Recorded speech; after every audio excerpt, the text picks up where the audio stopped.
வணக்கம் நண்பர்களே, இது day 20 of 30 days discipline lifestyle challenge. எப்படியோ சக்ஸஸ்ஃபுல்லாக 20 நாள் கம்ப்ளீட் பண்ணியாச்சு.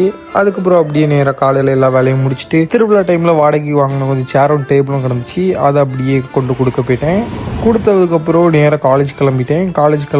காலேஜ் முடிச்சுட்டு வீட்டுக்கு வந்தப்பறம் சாப்பிட்டுட்டு நேராக ஜிம்முக்கு கிளம்பிட்டேன். போகிற வழியில் ஃப்ரெண்டு கூப்பிட்டு வீடியோ எடுக்கணும், பைக் எடுத்துகிட்டு வரேன் அப்படின்னு சொன்னால், அதனால் அவனுக்கு ஒரு வீடியோ எடுத்து கொடுத்துட்டு அப்படியே நேராக ஜிம்முக்கு கிளம்பிட்டோம். ஜிம்மில் இன்றைக்கி எனக்கு பேக் அண்ட் பைசப் போட்டு கொடுத்தான். அதனால் பேக்குக்கு ஒரு 4 வேரியேஷன், பைசப்புக்கு ஒரு 2 வேரியேஷன் போட்டு ஒர்க் அவுட்டை முடிச்சிட்டோம். ஒர்க் அவுட் முடிச்சுட்டு வீட்டுக்கு வரல ஒரு ஜெராக்ஸ் வாங்க வேண்டியது இருந்து, அதனால் ஜெராக்ஸ் கடையில் போய் ஜெராக்ஸை வாங்கிட்டு ஸ்ட்ரெயிட்டாக வீட்டுக்கு வந்துட்டேன். வீட்டுக்கு வந்தப்பறம் ஃப்ரெண்டு ஃபோன் அடித்து வண்டியில் கொஞ்சம் செயின் லூப்லாம் அடிக்க வேண்டியது இருக்குது வா அப்படின்னு விட்டான்.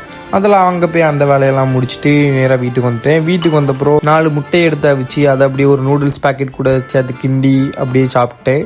அதுக்கப்புறம் காலேஜில் கொஞ்சம் எழுத வேண்டியது இருந்து அதெல்லாம் எழுதி முடிச்சுட்டு அப்படியே தூங்கிட்டேன். மறக்காம எல்லாரும் சப்போர்ட் பண்ணுங்கள். நாளைக்கு பார்ப்போம். பாய்.